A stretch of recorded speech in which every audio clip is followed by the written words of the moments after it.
নমস্কার বন্ধুরা, আমার চ্যানেলের আরও একটি নতুন রেসিপিতে আপনাদের সবাইকে স্বাগত। শীতকাল আসা মানেই লুচি, পরোটা এই জাতীয় খাবারগুলো খাওয়া লেগেই থাকে। তবে পরোটা বানাতে গেলে পরোটা মানে নর্মাল পরোটা ছাড়া বাদবাকি যেমন আলুর পরোটা, কপির পরোটা, মাংসের পরোটা এগুলো বানানোর ক্ষেত্রে পুর তৈরি করা, ভরা সব কিছুরই একটা ঝামেলা থাকে। তাই আজকে তোমাদের সঙ্গে শেয়ার করব কোনো রকম পুর তৈরি করা ঝামেলা ছাড়াই একদম সহজ আর টেস্টি একটা পরোটার রেসিপি। তো চলো শুরু থেকে শেষ অবধি দেখতে থাকো। আর রেসিপিটা ভালো লাগলে অবশ্যই বন্ধুদের সঙ্গে শেয়ার করে দিতে একদমই ভুলে যেও না। আর আরও নতুন নতুন রেসিপি পেতে ঝটপট চ্যানেলটাকে সাবস্ক্রাইব করে রেখো। আজ শেয়ার করব ছাতুর পরোটার রেসিপি।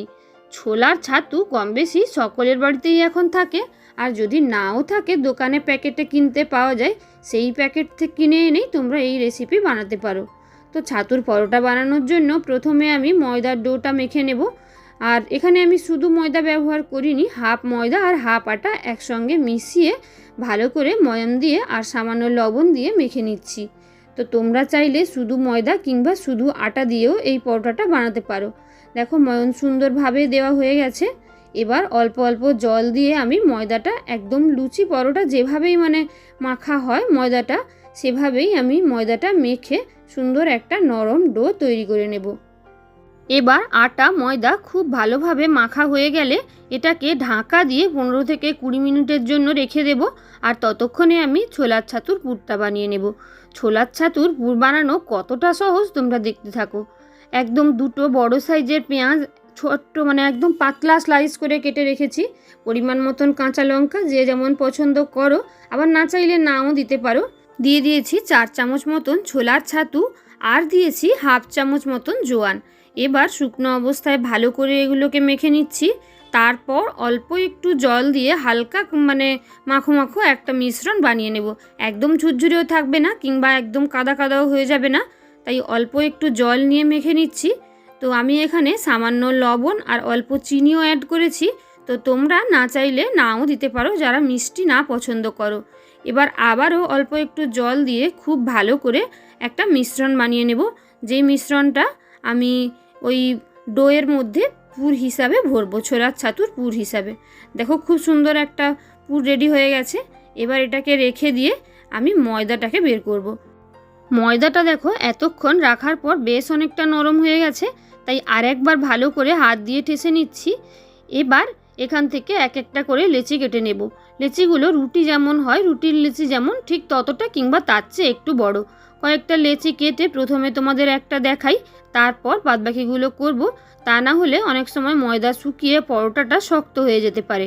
দেখো তার জন্য একটা লেচি নিয়ে লেচির চারদিক দিয়ে এভাবে বাটির মতন করে মাঝখানে আমি ভরে দেব এই ছোলার ছাতুর পুরটা। বেশ অনেকটা পুরি দিয়েছি, এতে খেতে অনেক বেশি সুন্দর লাগবে। এবার এভাবে ভালো করে মুখটা আটকে দিয়ে আবারও একবার হাতের তালুর সাহায্যে গোল করে নিয়ে ময়দা কিংবা আটা যার যা খুশি তার সাহায্যেই বেলে নিতে পারো।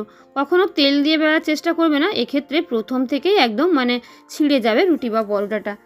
এভাবে ময়দা দেওয়ার পর হাত দিয়ে যতটা পারা যায় আমি স্প্রেড করে নিলাম। তাহলে কি হবে, পরোটাটা বেলতে অনেক বেশি সুবিধে হয়। হাত দিয়ে যতটা পেরেছি গোল করে নেওয়ার পর এবার বেলনির সাহায্যে আমি বেলে নিচ্ছি।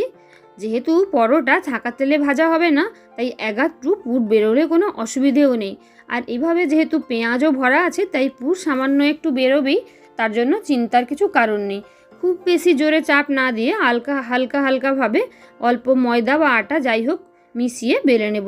দেখো একটু মোটা করেই পরোটা বেলা হবে। এবার এক একটা ভেজে নেব।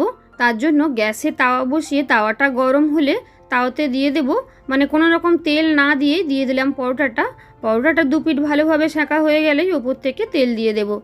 যেহেতু পরোটাটা কম তেলে ভাজবো তাই এভাবে, তা না হলে তোমরা প্রথম থেকেও তেল দিয়ে পরোটার দুপিঠ ভাজতে পারো, কিন্তু এভাবে ভাজলে পরোটাটা অনেক বেশি মুচমুচে হয়।